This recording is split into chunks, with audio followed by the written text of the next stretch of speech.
Okay, so overall that looks good.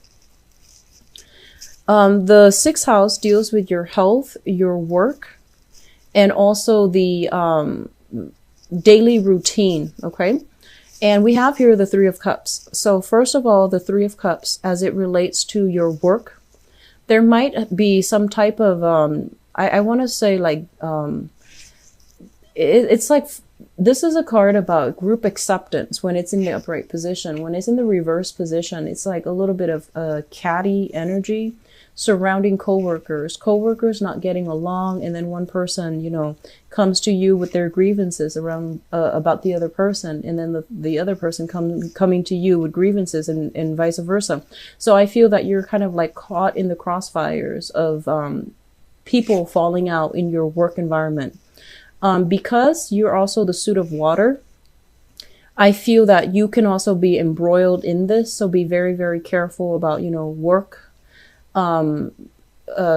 demeanor. So work conduct. So don't get involved in office politics. Don't get involved in, I want to say like office romance as well. Office romance coming to light.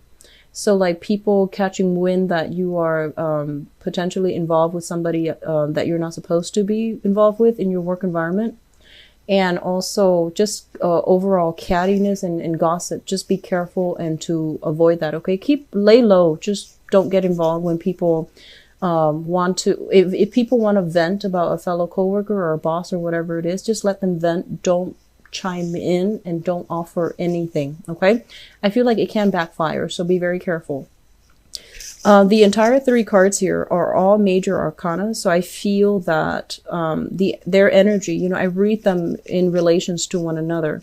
So I feel that this area of your life, it needs a little bit of work. Okay, so the work environment, especially how you entertain yourself, make sure that you are not involved with like seedy people, and you're not using, you know, doing like destructive things as it relates to recreation. So just things that are self-destructive. Okay. And then we do have issues here regarding, you know, communication, siblings, and things like that. All right. So those are the four areas that you might want a little bit of focus on, or at least iron those wrinkles out as we continue into January. So as it relates to your daily activities and, you know, your daily routine, the Three of Cups in the reverse position as well is, it's a card about, you know, not really going out as much, not really like, I almost want to say like you're not really, I feel like your social life somehow, you're either purposely doing this or, you know, the opportunities are not available, but there's a lack of going out, mingling, and talking to a lot of people. So overall, I do see a sense of like isolation, a little bit of a loneliness. And when you do go out, it feels a little bit forced and it feels a little bit uncomfortable for you. Okay. So you are a lot more selective about, you know, who you are hanging out with. I feel for some of you, there might have been some major information or news or things like that coming to light with the people that you're hanging out with as well. So you are reassessing. You're reassessing whether or not they're still good friends to keep around as well. Reassessment is always good when it comes to friendships, because oftentimes, you know, we usually outgrow people and we just hang on for sentimental reason. And you have a habit of doing that too, Scorpio. You hang on to people that might not be good for you, mainly because you have a history with them, or mainly because, you know, you grew up together. But just make sure that the people you surround yourself with are appropriate for you and that they induce growth and, you know, they bring about new opportunities for mutual growth. Okay. Let me see what else here. So in terms of your health, the Three of Cups is pretty much cutting back on drinking, cutting back on sugar consumption, cutting back on like, you know, the richer foods and things like that. So I feel like you're getting the basic diet, like, getting to the root of the matter. So, you know, cutting back on sugar and things that might create excess weight gain and things like that. So I do sense, you are definitely a lot more stringent, a lot stricter when it comes to your diet and, your health. So that looks good. Now, the seventh house deals with partnership, and it could be partnerships in romance or partnership in work. First of all, for those of you who are partnered up with another person in work, okay, so let's just say work first. We have here the King of Wands. This is a fire sign. This is a Sagittarius, an Aries, or a Leo. And this is a person that is, they can be a little bit demanding when it comes to their needs, okay? They can be a little bit like, I almost feel like somebody who is quite intimidating to deal with, somebody that you might be intimidated by, or somebody that is quite controlling, that's kind of difficult and quite demanding and controlling.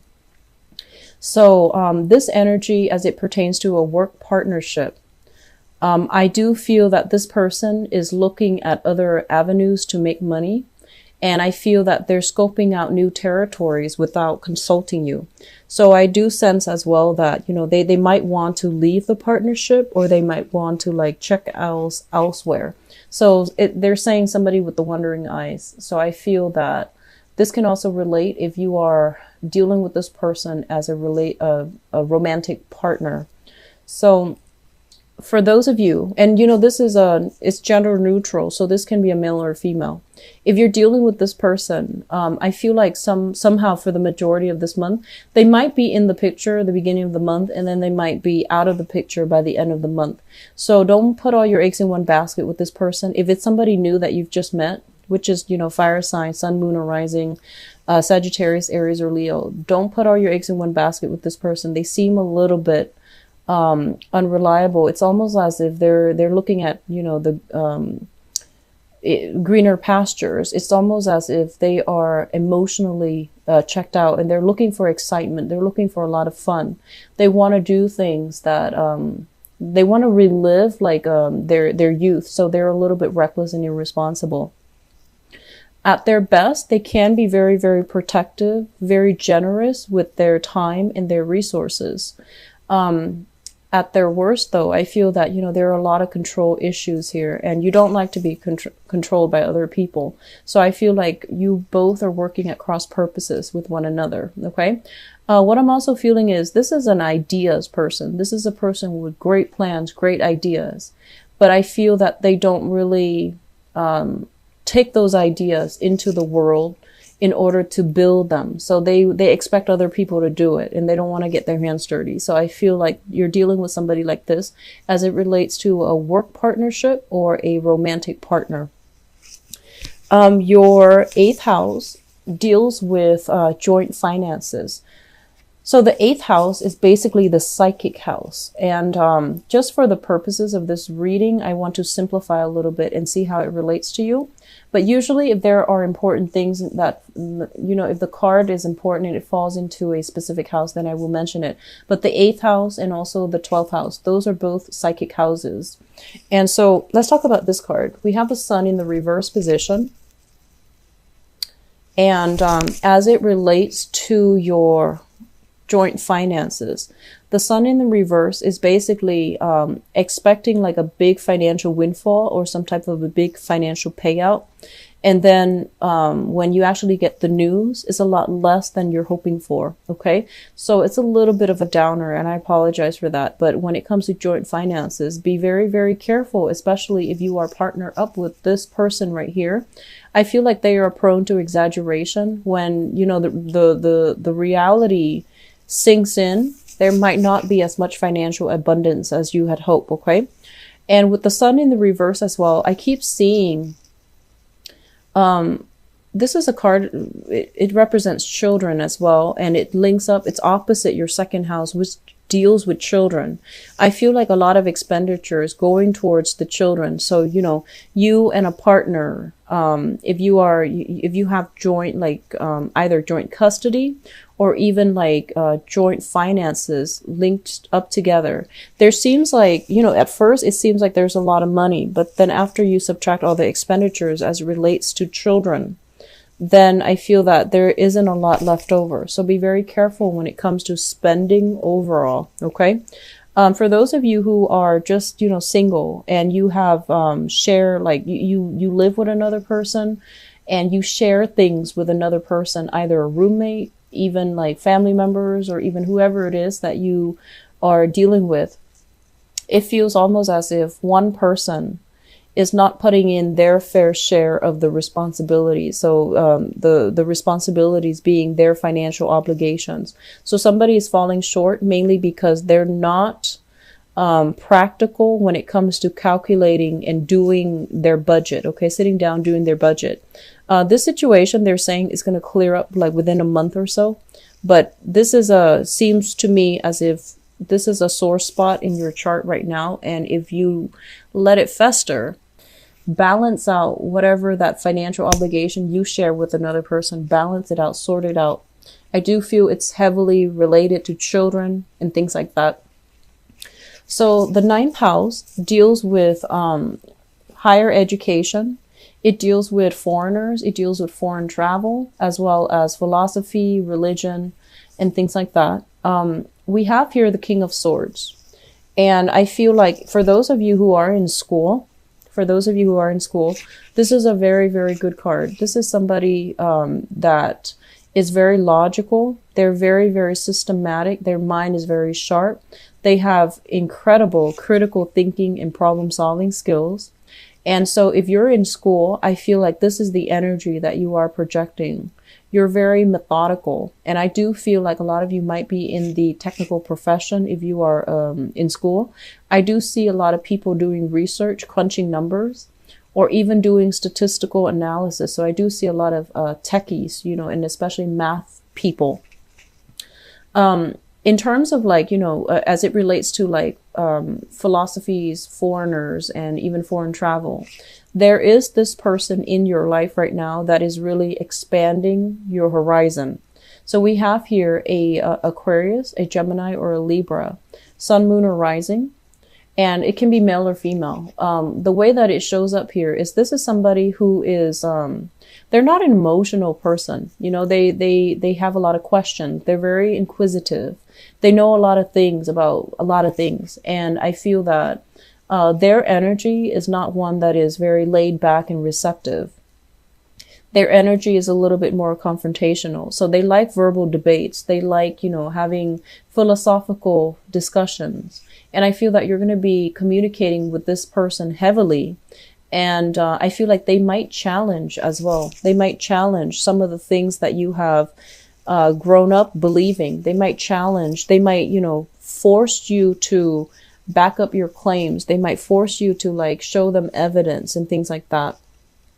If you're a student, you might have a teacher like this, okay? Like a professor or even a teacher.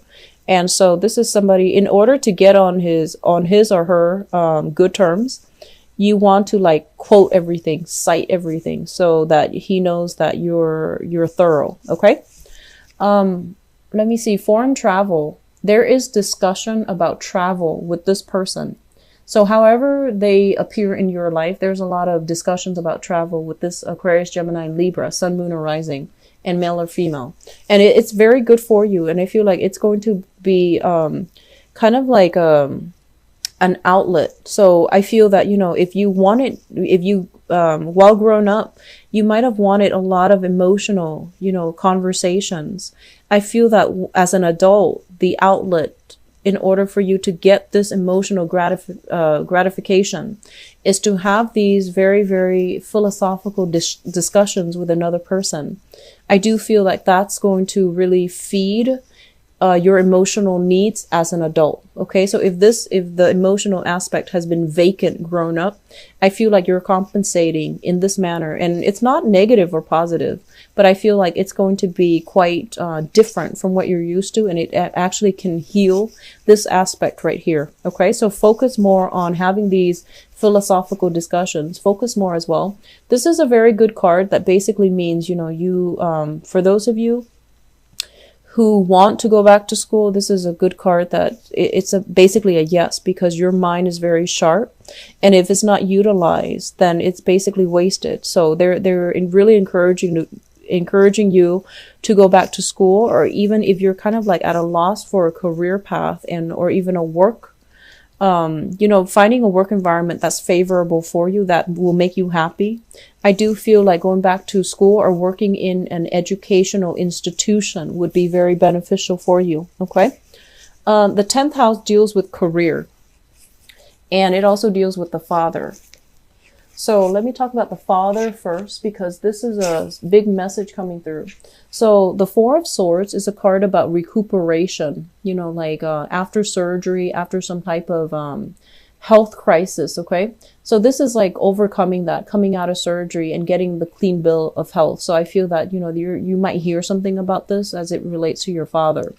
As it relates to your career, we have the 4 of Swords, and the 4 of Swords is a situation where we have stayed rested for too long, and we need to make a move. We need to like resume the battle, and we need to just put ourselves out there to see what's available. So I feel like there might be some disagreements and some strife coming through in your work environment right now. I feel like you're maxing out on your ability to really, you know, progress on the income level. So I feel that it's really important for you to figure out where you need to be career-wise, because this area is also quite shaky. And I feel like for a lot of you, you might have been raised in an environment where things were kind of unstable, where you couldn't get like, you know, that clear sense of guidance from either a father figure or a mother figure. And as a result of it, and you might not have had like, you know, siblings that you can bounce ideas off of. You might have been the only child, or there wasn't that strong connection between siblings. So I feel that you were like on your own trying to figure things out, and it became very, very difficult. So I feel like you're kind of like floating around. You know what you like, but I feel that you just need to like, you know, take the steps in order to get there. Okay. Take the steps to steer your career path in the right direction. This is coming up for reexamination too. Now, going back to what I mentioned about 3 years ago, we were going through a major Saturn return. It was quite painful, but whatever was problematic had to be pretty much knocked down so that you can rebuild, right? So your foundation, it was built on faulty footing. And so it crumbled, and it needed to be dismantled because it wasn't good for you. So what it's saying is that, you know, sometimes some people, so let's just say, you know, if a tower breaks down, right? Some people, they get a little bit complacent. They're afraid of change. So whatever is broken down, they try to use the same material to build it back up. And then others, you know, they wipe the slate clean and they start over. And so they're pretty much urging you right now, you know, you have obligations, you have things where, and I feel like a lot of you have children and you have like financial obligations. So you can't really start over, even though you want to. It's always easier to just wipe the slate clean and just, you know, rebuild from scratch. It's a lot easier, but you have family obligations. You can't do that. And then others of you, there's nothing holding you back, but I feel like it's the fear of change, because you're shown up here in the reverse position, meaning that you're clinging on to a situation way past its expiration date, and some things need to change in your life, but you're so fearful of change. Okay. So depending on which side of the coin you fall under, some things need to change. And we have a lot of things, a lot of areas actually that need a lot of work. So tackle one thing at a time. Otherwise, all of these things will kind of, okay. So 11th house. 11th house deals with your friends and your group associations. First of all, we have here a situation with the 2 of Pentacles. This is like juggling financial obligations.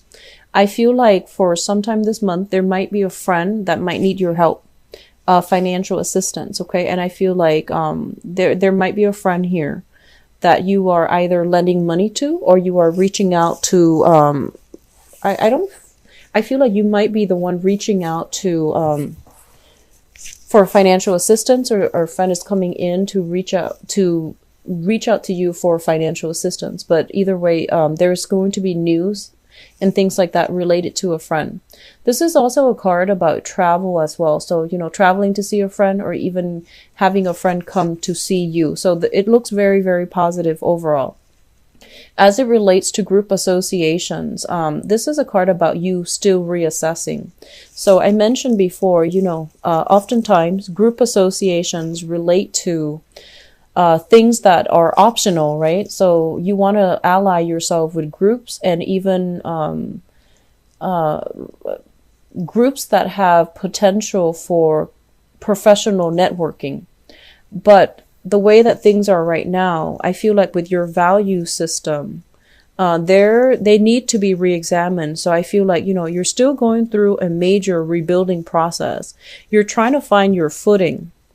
And so right now, you're still not sure. You're still uncertain. And I actually don't see Scorpios feeling uncertain. This is the first time that I feel that, on the one hand, you have a lot of abundance, like in love and support. But on the other hand, it feels almost as if you're coming into this year very wobbly when it comes to your foundation overall. And when you're wobbly with your foundation, you're not really sure, like, what you can believe in, what you know to be true, and you're not really sure about your capabilities and what you really stand for and what you can really believe in anymore. So there's almost like a spiritual crisis, or a crisis of faith. And so sort this out as well, okay? And the group associations then basically indicates that you're not going to be able to network with people and join these associations until you figure out where you stand, until you figure out what you really value. Once that is figured out, then this can happen for you, okay? The 12th house basically deals with institutions, and it deals with secrets, okay? So just for the sake of this reading, first of all, the 12th house is another very, very psychic house, and it's heavily activated. So we have the 8th house, which is heavily activated, but it's activated in a way where you are getting some push, some nudge to take care of your career and your public image, okay? Reform your career path and your public image. And the 12th house here is signifies, some type of a soulmate connection here coming through for you. So the 2 of Cups we have as well the 6 of Cups, which is a soulmate connection. So both of these things indicate to me that there is a soulmate person in your environment. They can offer you a lot of like spiritual healing. Whatever past relationship where you thought that, that person was a soulmate, I feel that there is a new one coming through, and it's going to provide some healing, whatever destruction was brought about by the previous situation, circumstance, is going to provide some healing. Additionally, what they're saying is, because this is a house of secrets, this is not something that you are aware of. But I feel that, I feel this overwhelming sense of loneliness. It's almost like, being surrounded by a bunch of people, but still feeling on the outs, feeling as if I'm not being understood. So I feel that it's really important for you, in order to let that go away. You are going to have to network a little bit more with people. You are going to have like more soulful connections and conversations with other people. So that means letting your guard down. That basically means as well, seeing another person rather than focusing on, how different you are. Looking at them and try to pinpoint your similarities. So treating others in a more egalitarian way, that's going to be very beneficial for you, to allow you to see things from their perspective. Okay. So having more soulful communication as well as philosophical discussions. These are the 2 main things you should focus on, because they're very strong in this spread. So those 2 areas are going to provide very good outlets for you to overcome these challenges that happened in the past 3 years, to overcome the sense of isolation and feeling like as if your friends don't really understand you. So you need to get this rolling for the next few months, so that it doesn't, affect you throughout the entire year.